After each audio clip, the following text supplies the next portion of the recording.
The purpose of this record is to show you how to use your imagination to achieve your every desire.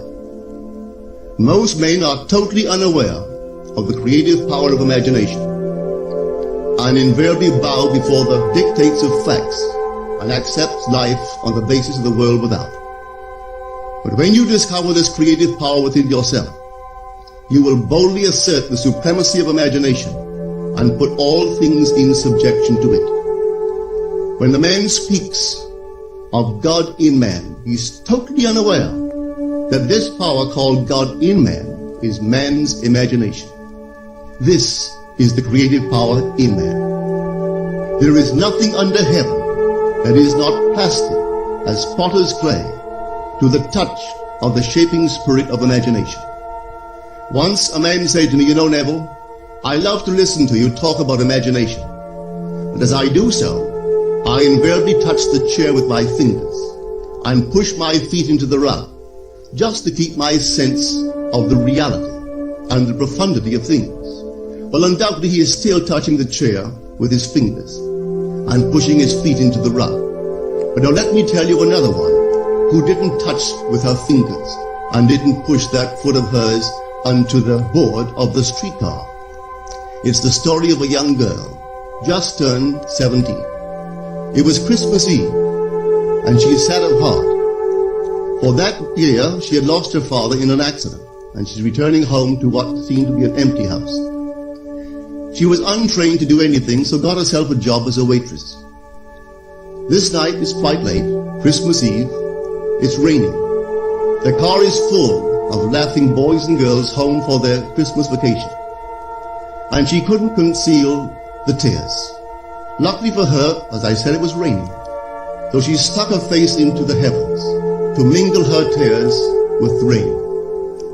And then, holding the rail of the streetcar, this is what she did. She said, "This is not rain, but this is spray from the ocean. And this is not the salt of tears that I taste, but this is the salt of the sea in the wind. And this is not San Diego. This is a ship. And I'm coming into the Bay of Samoa." And there she felt the reality of all that she had imagined. Then came the end of the journey, and all are out. 10 days later, this girl received a letter from a firm in Chicago saying that her aunt, several years before, when she sailed for Europe, deposited with them $3,000 with instructions that if she did not return to America, this money should be paid to her niece. They had just received information of the aunt's death and were now acting upon her instructions. 1 month later, this girl sailed for Samoa. As she came into the bay, it was late that night, and there was salt of the sea in the wind. It wasn't raining, but there was spray in the air, and she actually felt what she felt 1 month before, only this time she had realized her objective. Now this whole record is technique. I want to show you today how to put your wonderful imagination right into the feeling of your wish fulfilled, and let it remain there and fall asleep in that state. And I promise you from my own experience, you will realize the state in which you sleep if you could actually feel yourself right into the situation of your fulfilled desire and continue therein until you fall asleep. As you feel yourself right into it, remain in it until you give it all the tones of reality, until you give it all the sensory vividness of reality. As you do it, in that state, quietly fall into sleep. And in a way you will never know, you could never consciously devise the means that will be employed. You will find yourself moving across a series of events, leading you towards the objective realization of this state. Now here is a practical technique.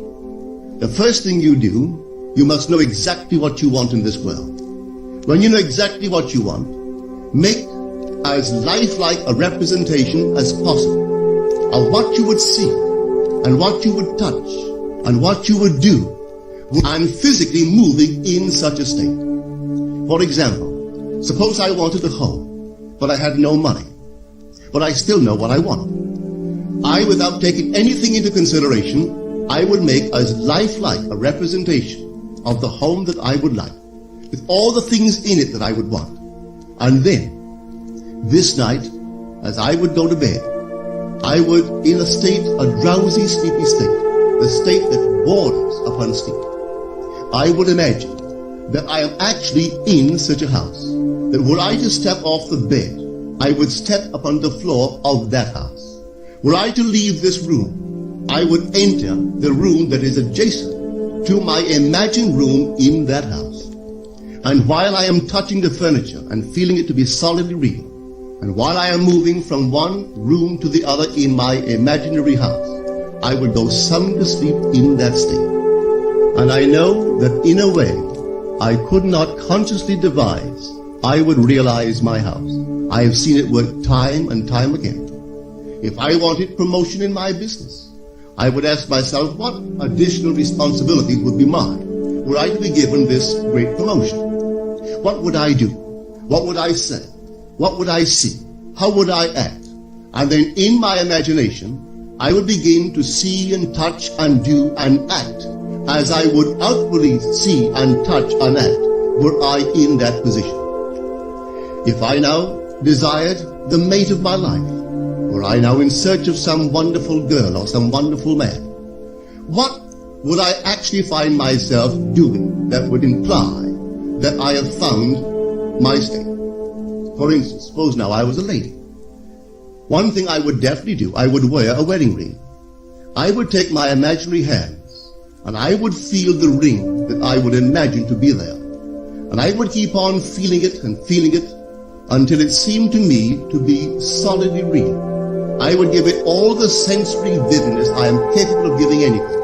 And while I am feeling my imaginary ring, which implies I am married, I would sleep. This story is told us in the Song of Songs, or the Song of Solomon. It is said, at night on my bed, I sought him whom my soul loved. I found him whom my soul loved, and I would not let him go until I brought him into my mother's house, right into the chamber of her that conceived.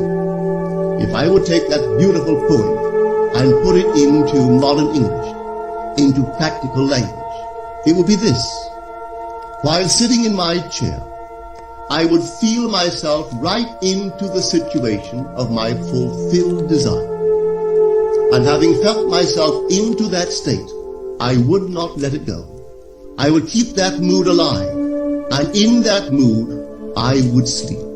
That is, taking it right into my mother's chamber, into the chamber of her that conceived. You know, people are totally unaware of this fantastic power of the imagination.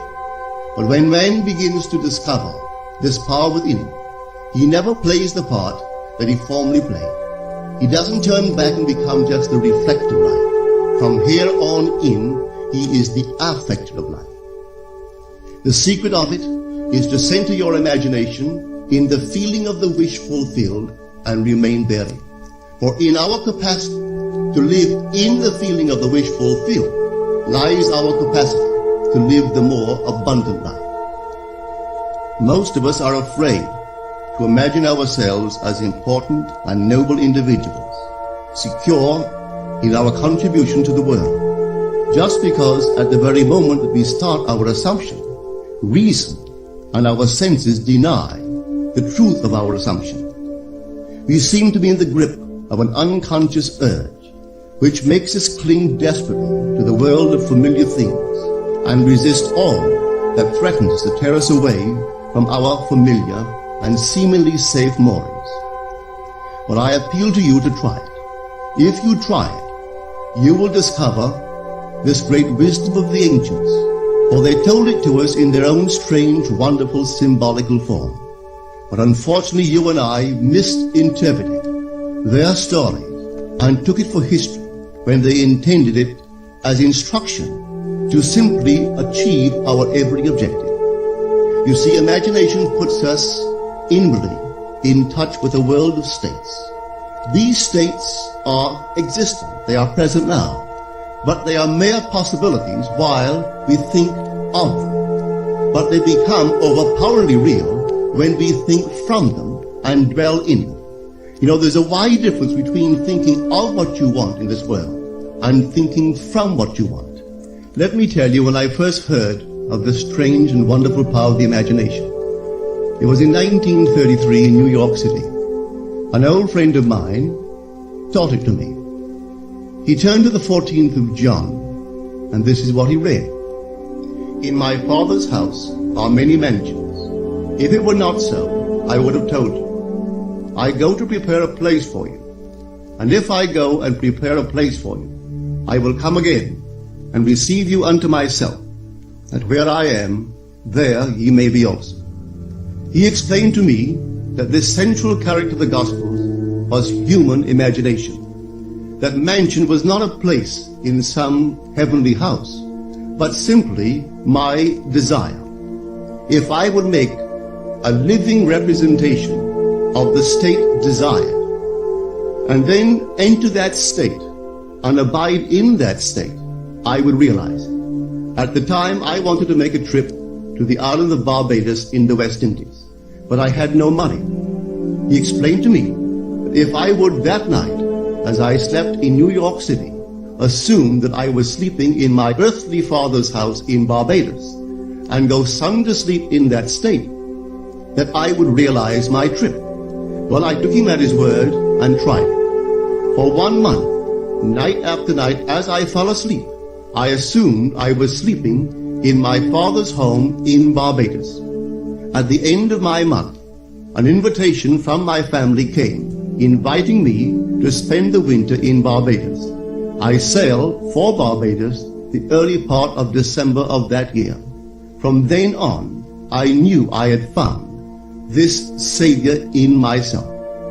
The old man told me that it would never fail. Even after it happened, I could hardly believe that it would not have happened anyway. That's how strange this whole thing is. On reflection, it happens so naturally. You begin to feel or to tell yourself, well, it would have happened anyway.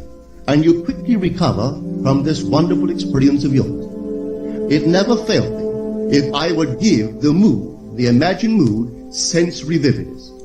I could tell you unnumbered case histories to show you how it works.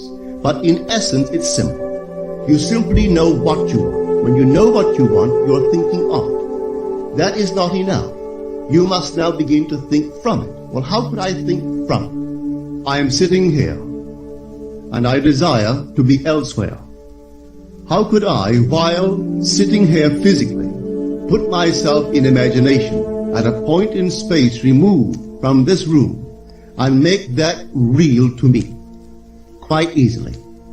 My imagination puts me in touch inwardly with that state. I imagine that I am actually where I desire to be. Now, can I tell that I am there? There is only one way to prove that I am there. For what a man sees when he describes his world is as he describes it relative to himself. So what the world looks like depends entirely upon where I stand when I make my observation. So if, as I describe my world, it is related to that point in space I imagine that I am occupying, then I must be there. I am not there physically, no, but I am there in my imagination, and my imagination is my real self. And where I go in imagination and make it real, there I shall go in the flesh also. When in that state I fall asleep, it is done. I have never seen it fail. So this is the simple technique on how to use your imagination to realize your every objective. Here is a very healthy and productive exercise for the imagination. Something that you should do daily. Daily relive the day as you wish you had lived it, revising the scenes to make them conform to your ideals. For instance, suppose the day's mail brought disappointing news. Revise the letter. Mentally rewrite it and make it conform to the news you wish you had received. Or suppose you didn't get the letter you wish you had received. Write yourself the letter and imagine that you received such a letter. Let me tell you a story that took place in New York not very long ago. In my audience sat this lady who had heard me numberless times. I was telling the story of revision. that man, not knowing the power of imagination, he goes to sleep at the end of his day, tired and exhausted, accepting as final all the events of the day. And I was trying to show that man should, at that moment, before he sleeps, he should rewrite the entire day and make it conform to the day he wished he had experienced. Here is the way a lady wisely used this law of revision. It appears that 2 years ago, she was ordered out of her daughter-in-law's home. For 2 years there was no correspondence. She had sent her grandson at least 24 presents in that interval, but not one was ever acknowledged. Having heard the story of revision, this is what she did. As she retired at night, she mentally constructed 2 letters. One she imagined coming from her grandson, and the other from her daughter-in-law. In these letters they expressed deep affection for, and wondered why she had not called to see them. This she did for 7 consecutive nights, holding in her imaginary hand the letter she imagined she had received, and reading these letters over and over until it aroused within her the satisfaction of having heard. Then she slept. On the 8th day, she received a letter from her daughter-in-law. On the inside there were 2 letters, one from her grandson and one from the daughter-in-law. They practically duplicated the imaginary letters that this grandmother had written to herself 8 days before. This art of revision can be used in any department of your life. Take the matter of health. Suppose you were ill. Bring before your mind's eye the image of a friend. Put upon that face an expression which implies that he or she sees in you that which you want the whole world to see. Just imagine he is saying to you that he has never seen you look better, and you reply, I have never felt better. Suppose your foot was injured. Then do this. Construct mentally a drama which implies that you are walking, that you're doing all the things that you would do if the foot was normal, and do it over and over and over until it takes on the tones of reality. Whenever you do in your imagination that which you would like to do in the outer world, that you will do in the outer world. The one requisite is to arouse your attention in a way and to such intensity that you become wholly absorbed in the revised action. You will experience an expansion and refinement of the senses by this imaginative exercise, and eventually achieve vision in the inner world. The abundant life promised us is ours to enjoy now, but not until we have the sense of the Creator as our imagination can we experience it. Persistent imagination, centered in the feeling of the wish fulfilled, is the secret of all successful operations.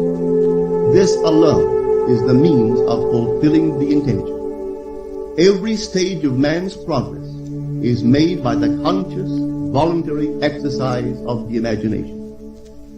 Then you will understand why all poets have stressed the importance of controlled, vivid imagination. Listen to this one by the great William Blake. In your own bosom you bear your heaven and earth, and all you behold, though it appears without, it is within, in your imagination, of which this world of mortality is but a shadow. Try it, and you too will prove that your imagination is the Creator.